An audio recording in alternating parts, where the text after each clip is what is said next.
Can I say good morning to everybody? If you've just been let in or you're in the waiting room, we're literally just holding on for one key person to join us. And at the moment, there seems to be a technical issue with his access. We do need him because he has the range of slides that we're going to use today. So if you wouldn't mind just hanging on for a minute or so, and then we should know where we are.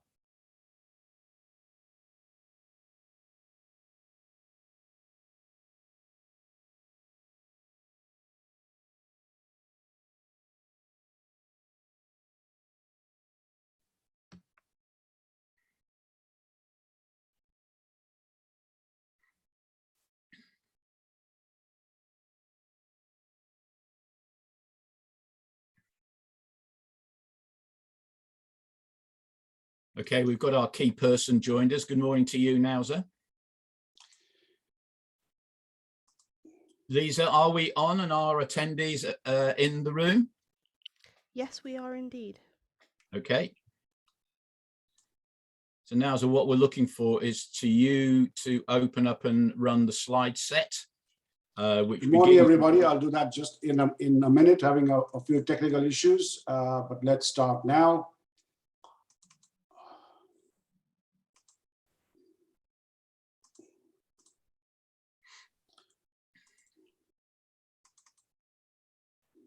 Okay, can you all see my screen, please? Yes, we can. It's not on full screen now, sir. It is on full screen now. So good morning, everybody. My name is, Nauza Manekshaw. I'm a bit late. I'm sorry for that. Can I request all panelists and hosts to close their cameras? I'll bring you in as and when I need to, please. Many thanks.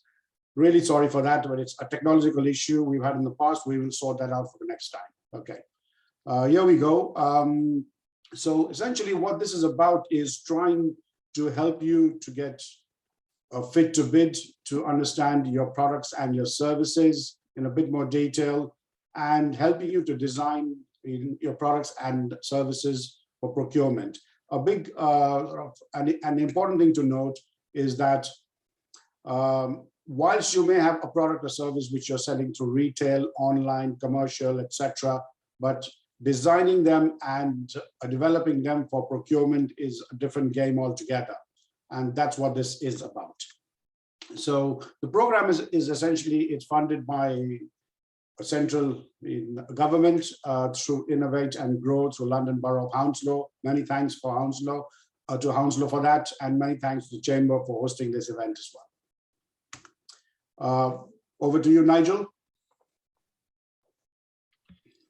Okay, thank you, Nauza. This is just a very brief introduction to me, as I'm probably what would be described as the main presenter, albeit Nauza will be coming in and out, and Charlie McClelland will also be coming in and out. I'm a business development consultant working through Branduin Business Support. My speciality is working in sales enablement and sales. And that's really aimed at helping SME owners grow their business through correct sales enablement, sales. And that includes a lot about value proposition design and setting up your products and services so that they are attractive and you can engage with the larger buyers that you're looking for. I completely understand how business owners are very reluctant to enter the world of selling, in inverted commas, as they've obviously been sold to very badly in the past, as we all have, and that puts people off attempting to go into the subject. But the way I look at it and the way you'll find the content today is that it's non-aggressive, it's non-hard sales, and the objective is always to help you just simply sell more of the product or services you provide. I'll be back in a second, so I'll stay on camera if that's all right, Nauza, as we just sort of flip back and forth. Okay, thank you, Nigel. The introduction, essentially what we've just done now, we're going to look at the canvas in a bit more detail and make you do some work, so it's not a one-way chat only. Then Nigel will talk about sales enablement, how to help you to sell more, and we'll bring in Charlie, who is our lead advisor for the program, and he'll talk to you about the one-to-one sessions as well. So what is Fit to Bid? Fit to Bid is a 5-stage process. It helps build a community wealth. It helps you to to bid for new business with large buyers in your sector, including local authorities, HS2, in construction, highways, railways, etc. And also to engage with large buyers in the food sector as well. If you're an importer or a manufacturer, you'll find that very attractive.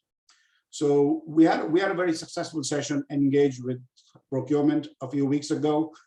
Some of you have filled in the online bid capability assessment report.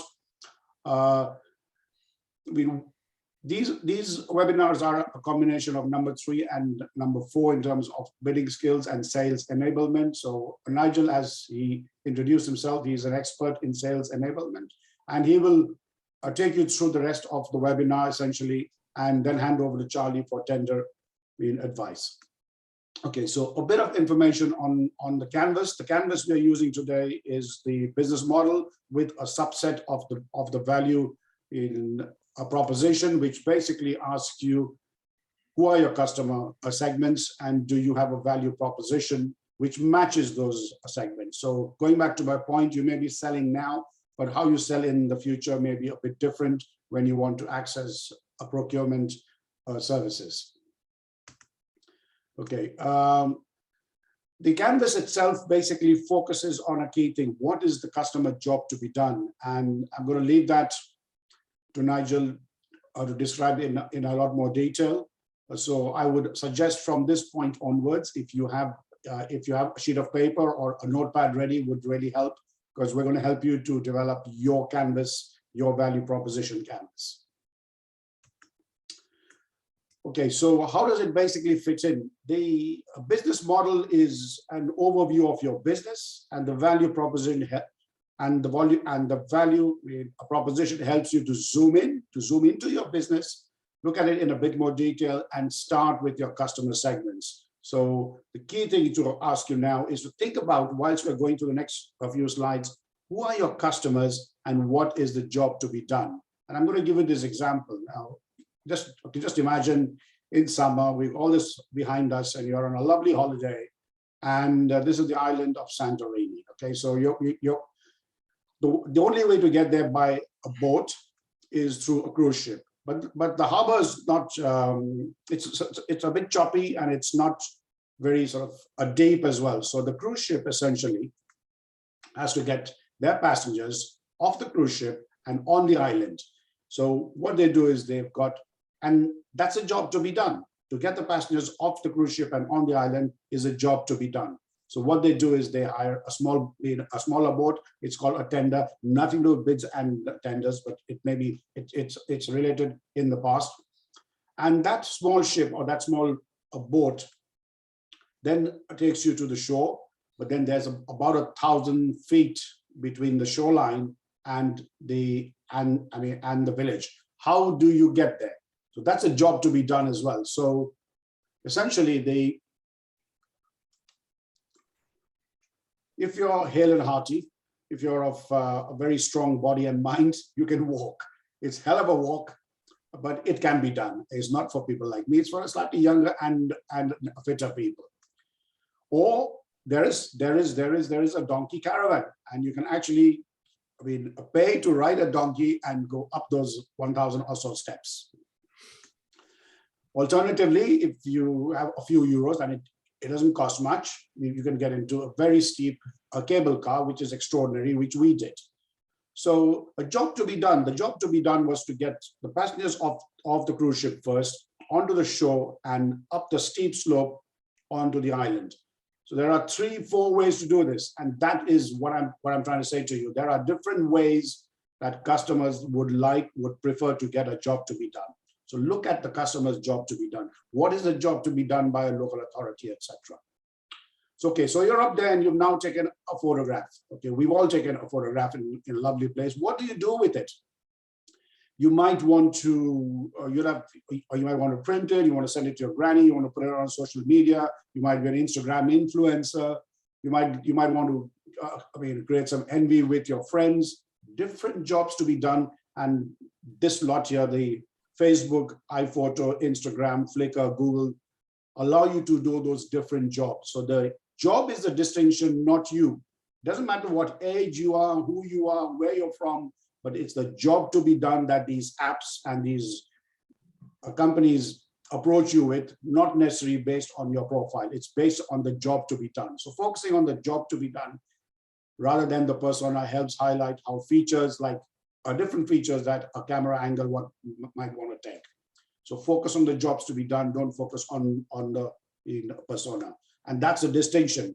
So replace the user story. You say, you might want to say, I have this user and that is the profile of my customer. That comes second. The first is, what is the job to be done? If you get the job to be done right, you'll find lots more customers. And your product or service might not be the entire job to be done. It might be a segment of it. You could be a specialist in that. You could be delivering a product or service which fits into a larger service. But that's okay, because that's your business. So you could choose where you want to be as well, but focus on the job to be done. So on that note, I'm going to hand back to Nigel, please. Okay, thank you very much, Nauza. So Nauza's introduced a concept there. What I suggest everybody does now is take a deep breath and sit back, because I'm going to be on for about half an hour. I'm going to be throwing a lot of ideas at you, a lot of concepts, a lot of explanation, but it is going to be slightly interactive, as Nauza's already intimated, and we're going to ask you to go through some of the exercises which will intersperse me talking. So the first thing we want to have a look at is just some initial concepts around value proposition design. And if you have a look at that central model, we're going to expand on that a little bit. And on the right-hand side, you've got three key things, which are the customer jobs that Nauza's already talked about. We're going to go into customer pains. We're going to go into customer gains and talk about that in a lot more detail. And then in the green box on the left-hand side, you've got the products and services that you're providing and how they go about matching the pains that customers have and the gains that they have. So by providing relievers and gain creators. And all this is going to help you integrate and engage with the upper tier prospects that we know you're aiming at. It's going to help you focus on the most likely areas of success. It's going to help differentiate you from your competitors, and it's going to help align you with the customers and what they want to achieve. Next slide, please, Nauza.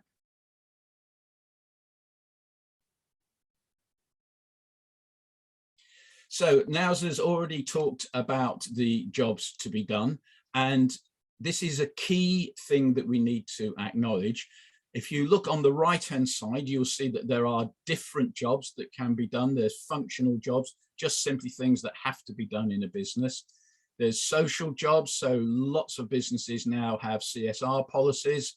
And then there's personal things that people are trying to achieve when they're working inside a business. And these are all things that you need to be thinking about when we're in sales. We need to be thinking about these things and applying them to the customer. And then if you look at the box on the top left-hand side, there's a keyword there, which is outcome. And we're going to talk a lot more about outcomes. And if you look at the sort of three things it says there, the outcomes could be tasks they're trying to perform. It could be problems they're trying to solve or needs that they're trying to satisfy.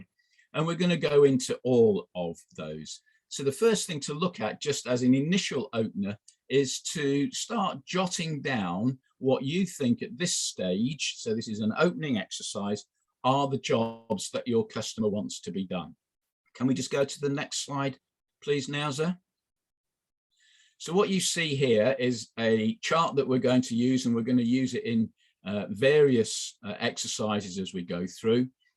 But take a look on the left-hand side, jobs importance. So this is the jobs to be done, and start jotting those things down. And as you're doing it, just put a little higher up on the left-hand side whether they're important, a little lower down whether you think they're insignificant.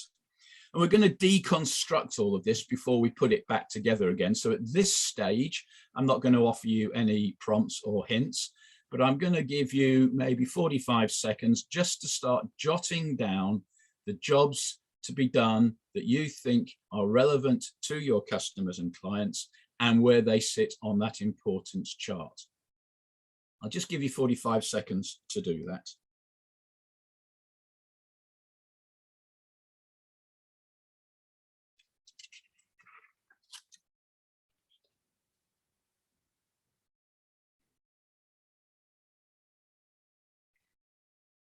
Okay, I hope you're jotting down a couple of ideas. Let's move into customer pains. And this is one of the key things that we talked about a couple of minutes ago. So pains, and we're going to do an exercise here, and we're also going to do an exercise on gains in a minute. Customer pains relate to the outcomes that customers seek and the jobs that they want to get done. And this is why you need to know what the customer is wanting to achieve and how they're trying to go about achieving it. So the pains could be undesired outcomes, things that are happening that they don't want to happen, what they want less of, things that are getting in the way, and risks that are inherent in the sorts of things that they are doing. These are things that they want less of. They're undesired outcomes, unintended consequences, and the risks are not just necessarily financial risks, they could be reputational risks. So what we want to have a look at now is to undo some of the jobs to be done ideas that we had. And in the center, I would like you to start jotting down customer pains. So things that you are aware of that your customers, your clients, your prospects are likely to be feeling. And all this leads into why they might want you. So we'll take another 45 seconds to do this. So as hints here, what sort of things take too much time?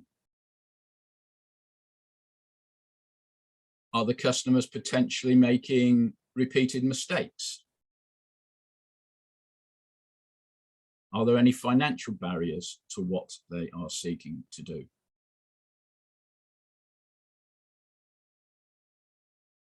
What is stopping them doing what they're trying to do to sell to upper tiers? What is stopping you selling to upper tiers?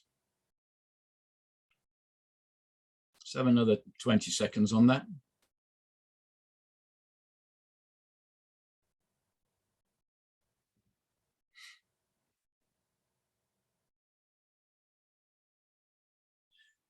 So let's move on to the slightly more positive aspect, and this is customer gains, and that's quite simply the opposite of customer pains.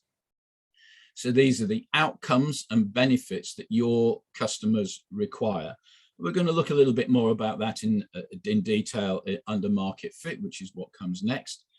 But there are some very different things there. So there's functional, there's social gains, there's emotional gains, and obviously there's financial gains as well.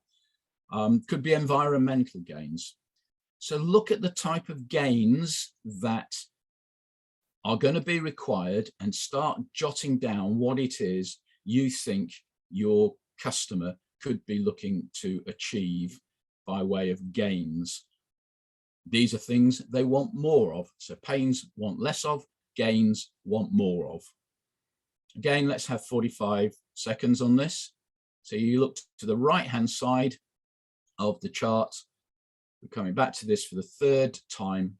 It's jotting down gains and the relevance of those gains, the importance of them.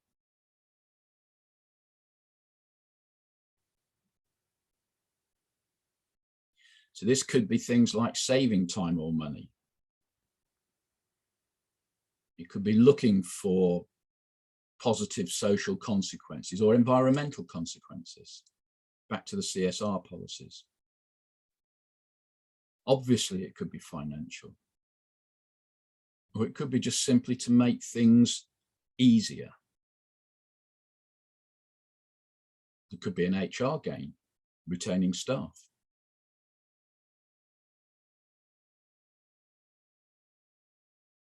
Just another 20 seconds on this.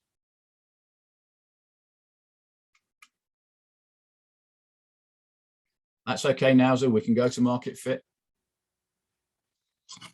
So those three things should have begin to give you an idea about what it is that you could be doing to help your customers and create a fit between what your product or service is and what they are wanting to gain or pains they are trying to eliminate or reduce from their own business.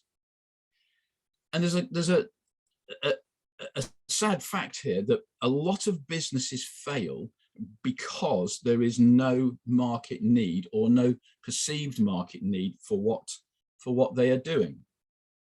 And what you're aiming at is aligning with your customers and with what they want to achieve.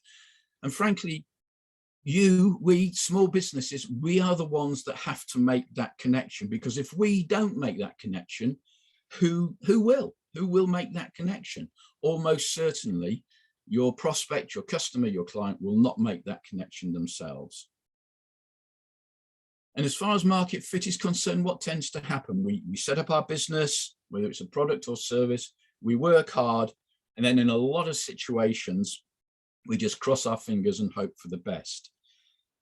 But if you've done that and you're not getting a market fit, take a step back and have a look at what is happening. Take your focus off of you and put it on the customer. Frankly, it's not about you. And think back to the last couple of years we have had in the pandemic, and the word of the moment was pivot, and how many businesses, and you may have done this yourself, had to pivot in order to ensure there was a market fit that they could take part in. So have a look at market fit and examine what you're doing. And to help that, let's have a look at how to achieve the market fit by positives. So pain relievers and gain creators. Again, we're going to have exercises here, but you should well be into the flow of things and know what these exercises are going to be about. So pain relievers, you basically need to decide what you can supply to counteract pains and gains, to support customers in their jobs to be done, to help them achieve their desired outcomes. So let's go to the exercise chart. So in the center, you've got pain relievers.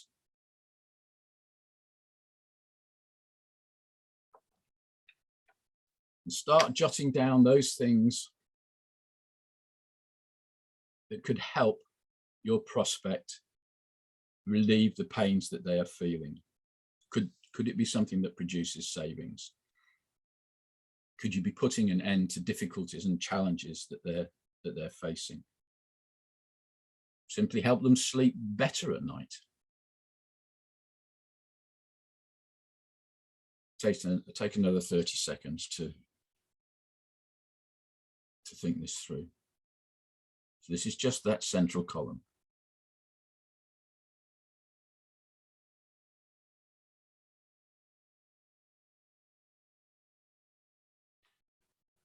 And then we'll look at the gain creators. And these are as important, or if not more important, than pain relievers. And these are the things that your prospects will be gaining if you engage with them. These are things they want to gain, things that they want to achieve, outcomes that they want to have, and are the things that we should be doing to help the client achieve and match their needs. So again, gain creators, what sorts of things are they? Let's move back to the exercise chart, please, Nazar, thank you. So on the right-hand side,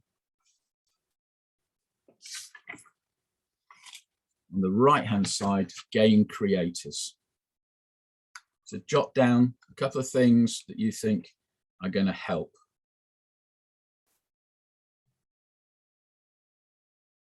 What's going to help your customer's life easier? Are there specific things that they're looking for? Are there things that you can aim at helping your customer match their success criteria?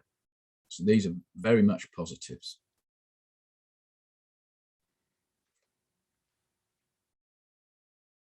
It's another 20 seconds on this.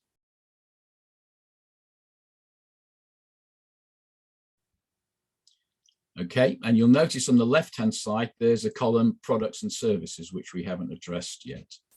So this is what we are going to look at now. What are the products and services that you can offer to deliver to your prospects, your customers, that they will see as valuable? And look at the bottom, these products and services, they could be tangible, they could be intangible, intellectual property. They could be financial, so helping people on the financial aspects. And this is the reality of designing products and services. We've just spent 15 minutes talking about gains and pains and jobs to be done and market fit. This is the reality of your product or service being able to hit what a customer, client, prospect needs. And we're going to talk a bit more about that as we get into sales enablement and the design that you are putting into it. And we've all worked to plans. We've all done things that we think are going to work, but frequently they don't. And this is where you need to think in terms of pivoting.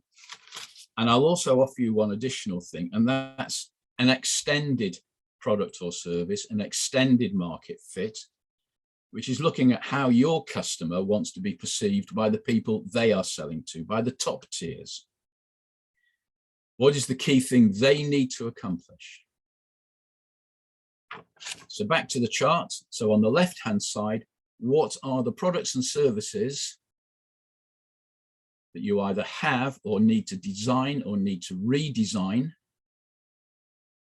that are going to help you engage with the customers and prospects that you want? And if you're not getting answers here, you do need to go back to those pains and gains as a fundamental pair of elements of inspiration, things that you need to think about, things that your customer, your client, and by extension, their customer, their client, their prospect are going to need to get done. So just another 20 seconds on products and services.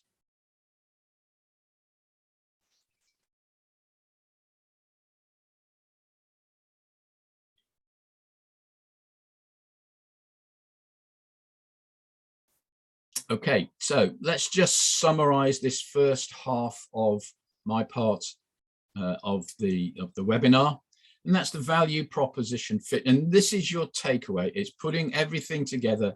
So maybe print out this chart, look at it separately, and put together the things that we've talked about. And you're looking to answer some questions here. What value do we deliver to our prospects? What customer problems do we solve? What needs are we satisfying? What outcomes have we identified that customers want? And as an extension of that, what jobs are there to be done? Does the customer need to be done? And I'm going to offer you an absolute key phrase here, which to my mind, and I'm going to come back to it at the end anyway, but to my mind, wraps up value proposition.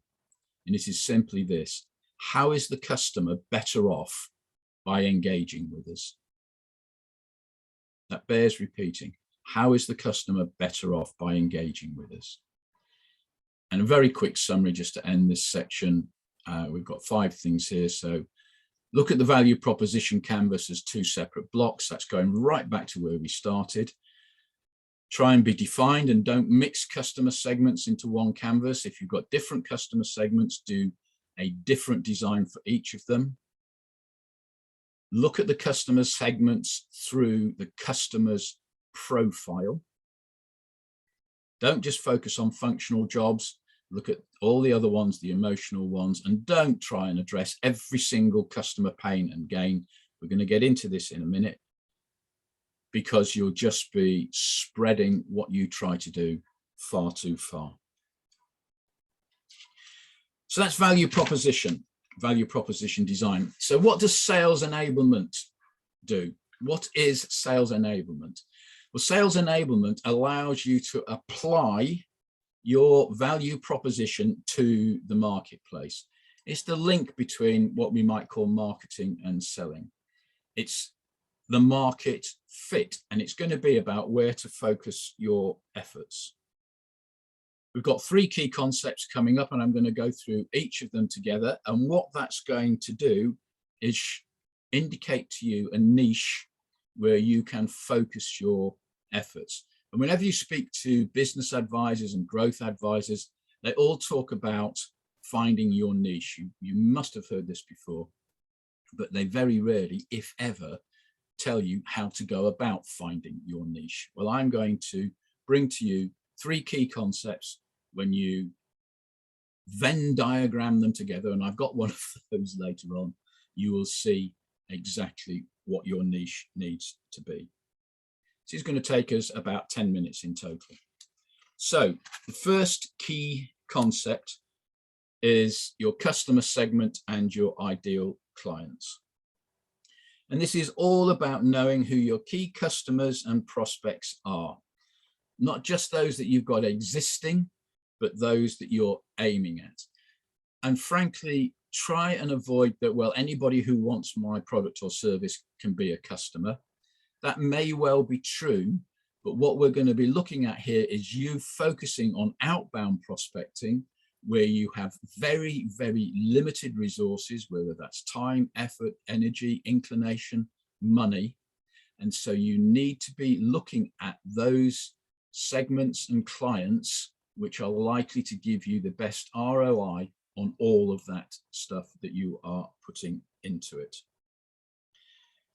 And what I suggest you do is look at a concept called account-based marketing, ABM, account-based marketing.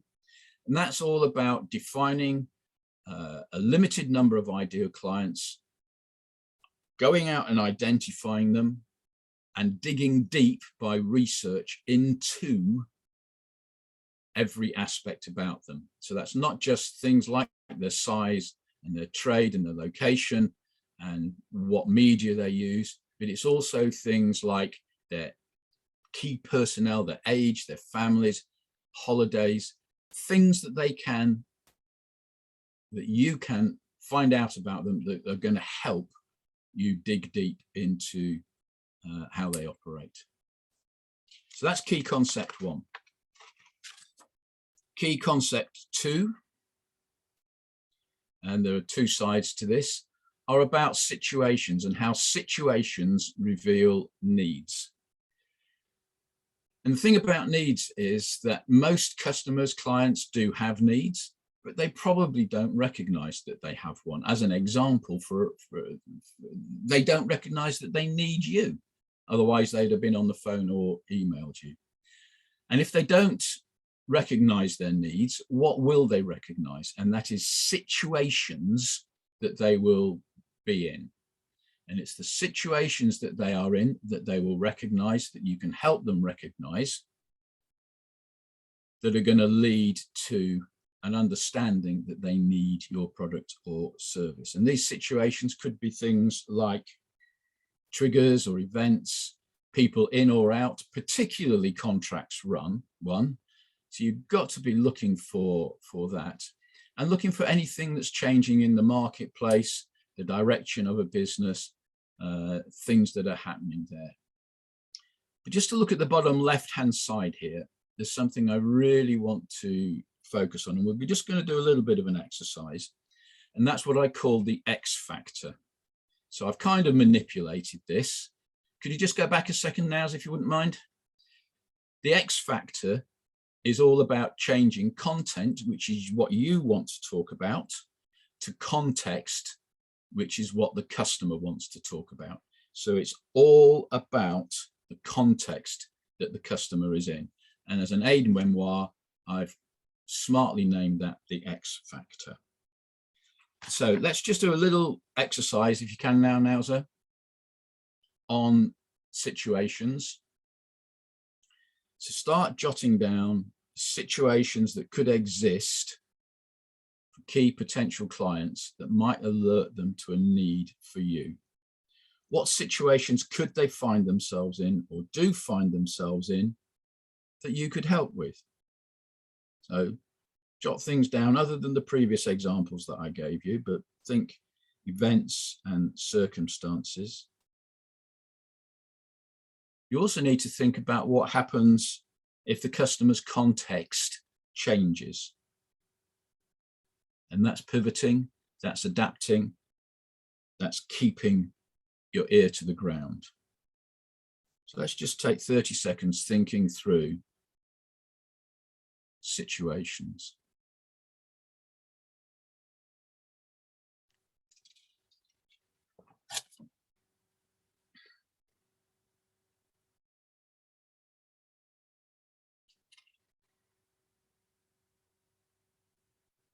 Okay, let's come back now to our next slide. And this almost takes us back to the beginning of the webinar, where we talked about outcomes and jobs to be done as a consequence of outcomes. They're really all wrapped up together. You could almost interchange the particular terms, and talked about what a value proposition is. So a value proposition is something that has to be aimed at customer outcomes. This key question, how is the customer better off by engaging with you? And you'll note throughout that I've not talked about things like features and benefits. I've not talked about the old favorite USP, which we're all told we need to have. USP is about you, unique sales proposition. What we really need to be thinking about with USP is unique solution to the problem, because quite frankly, if you've got a USP that doesn't match a customer outcome or a job that they want to get done, it is of no value to them. So you're focusing back on outcomes. If you don't know how a customer is better off by engaging with you, they certainly won't. It needs to be a simple answer to that. And then bottom left, outcomes are needs that clients want. That's a very salesy type thing, because once you've established client needs, you need to turn them into wants. And then it's the wants, the satisfaction of the wants, that lead to outcomes. But look at the bottom there, put yourself in their position, walk in their shoes. It's a very old saying, it's something along the lines of, to understand somebody, you need to take a walk in their shoes. And here we are, my Venn diagram, your niche focus. You've got the ideal client, you've got situations that you will help them identify, which are going to reveal the needs, and you've got the outcomes and the jobs that they want to get done. And when you put those three together, that central I is the focus for you providing meaningful products and services. That's where your investment in time and effort and money and emotional energy is going to get the best results. And I'll just very quickly, a couple of things from my own perspective. With a couple of private clients, I did some presentations last year, and what the client wanted to do, my client, just wanted to talk all about themselves to the prospects. And in both cases, they were big prospects, and it was quite important to the client. I introduced to the client, to my client, that they talk about their prospect a lot more than they talked about themselves. And that's that central I, that central bit. I will say in both cases, we got the business. Now, I'm assuming there was a link between us talking about the customer and what they wanted and their outcomes and what they wanted to achieve. And one of them said to us, you were talking our language. So if we can talk the prospect's language, then we are very much onto a winner. And remember this X factor, content v context. So very quickly to summarize, what have we covered this morning?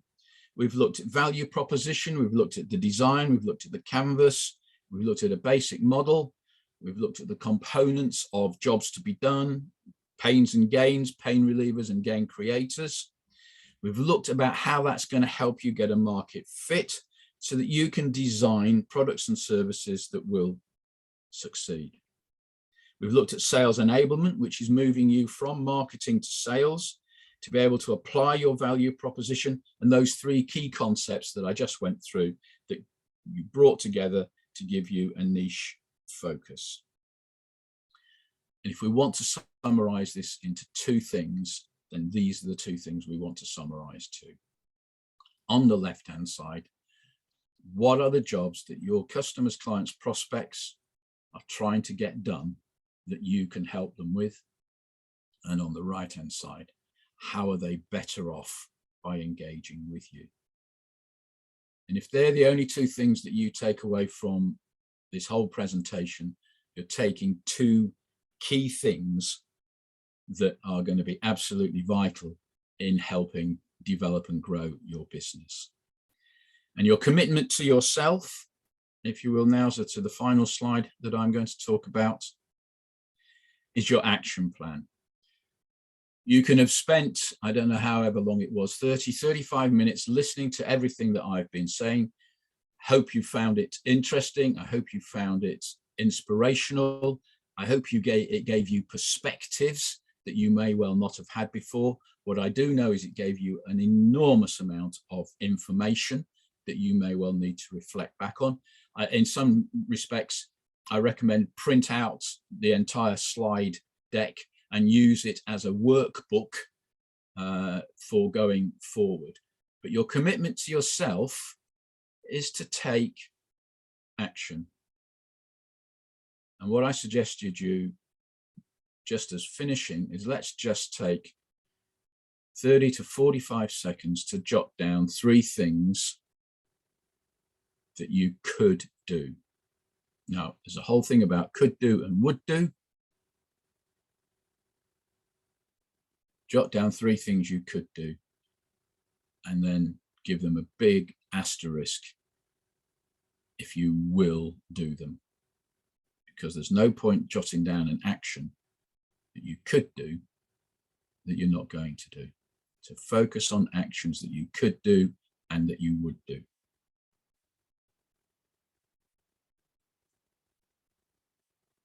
So that's me finished. I'm around for Q&A for a while towards the latter part of the webinar. I think I'm handing over to either Nauza or Charlie just to go into some final closing slides about whatever the final closing slides are about. So over to you guys. Thank you, Nigel. Great content, great delivery as usual, and I'll hand over to Charlie now. Please, Charlie, over to you. Good morning, and thank you everyone for listening to Nigel and to Nauza's introduction. What I want to talk to you about is the final sessions. So next week on the 16th, there will be a session about circular economy and delivering key partnerships, because the thing that was mentioned earlier, the business model canvas, talks a lot about desirability, which is one piece. The second piece it talks about is feasibility. And that talks about who do you work with? Who are your key partners? And it talks about a lot of other things. It talks about how things can be recycled, look at the bigger picture, and how does a circular economy work? Because it's very rare these days that one single company can do everything they need. So the other partners you might need might be simple things. You might need couriers. You almost always need suppliers, and you need to make sure that those relationships are good. So all of that will be discussed next week on the 16th at the same time. And to everyone who is on this session and has on the program, you are also entitled to a one-to-one session. So a one-to-one session is what it says on the tin. It's you talking to me, and it's about how do we improve your business? Because the borough has been given some funding money by the government, and they're spending it on you. They want your business to work bigger and better and be stronger. And so it will be focused typically towards bid responses, towards tender responses, but it will also go through in quite some detail on the business model canvas. At the end of the session, you should come out feeling a lot more confident, because that's where we want you to be. Most interactions between smaller companies and larger companies fail because the people in the smaller companies aren't quite sure what they should say. And so they come across less confidently. And as Nigel has said today, if you put yourself in the shoes of the buyer that you're talking to, and somebody comes up to you and they're, well, yeah, I've got something ever so lovely, and it is really lovely. As you can see, that would put doubts in the buyer or the procurement person's mind. So a lot of what we cover in the one-to-one is helping you to be much more confident, helping you to understand generically what these people need and how you can deliver it confidently. And it's all fact-based. It's all things that you probably know, but it's how do we get them out? And again, we'll spend some time reviewing and covering again what Nigel said about you have to talk their language. You have to understand their needs. And I'll give you a really silly example. Imagine I came up to you in the high street. Hello, sir, madam, I've got a lovely steak here. It's really nice. What? I might be vegetarian, and this clown is offering me a steak. What is he doing? Might work the other way. I might be someone that does eat meat, and I might enjoy it, and I might say thank you very much. Or I might wonder why it's not in the fridge. But if you don't know, if you haven't considered what your buyer, the person who you want to sell to, if you haven't considered who they are and what they want, as Nigel pointed out today, it's going to be very difficult, if not impossible. So I would encourage everyone who is on the call to make sure we get in contact so that we can have a one-to-one. And I can see, Yusuf, you have a question on there. You don't have to be a member of Hounslow Chamber to use the service, so that's absolutely fine. All you have to do is have an address which is in the Hounslow borough. So as long as either the place you work from or you have an address that you can use, that would be good. And actually, Yusuf, if you don't mind putting your mobile number in the chat for me, I will make sure I call you after the call, which will probably be 10 or 15 minutes time, if that suits you. So absolutely, yes. So the other thing that the one-to-one wants to do is help you buy from people like the local authority, from the tier 2 and tier 3 suppliers. So these are people that are bigger than you. They might be in construction, they could be in almost any category. And what would really be the icing on the cake for us is to brought you up to a level where you are able to apply to these companies for an expression of interest, because you know what you do, you know how to describe it to these bigger tier 2 and tier 3 suppliers, and you will get in and they will accept your expression of interest and say, thank you very much for putting this in. We will let you know when we have something that we believe you can supply us with. So instead of you putting something in and it goes on the no pile, we want to get you onto the maybe pile so that you can have further dialogue. So that's the purpose of the one-to-ones. So now, so I'm not sure if I've missed anything. If I have, do let me know. Otherwise, I think that is it for today. I think what Nigel did was absolutely awesome. Really tells you how to think and what to say, and that will be covered in more depth in one-to-one. So I think now let's open it up for questions for Nigel, as he was the main presenter, and also for Nauza. Thank you very much. Thank you, Charlie, again. Thank you. I was going to say, happy to take questions. Can I just say, apologies if I got very intense, because people tell me I do get quite intense when I'm making those presentations. And that's because I'm just passionate about the content, knowing how well, if it is applied properly, it works for small businesses. But I am more laid back than that, particularly in a Q&A session. So please feel free to chuck anything at me.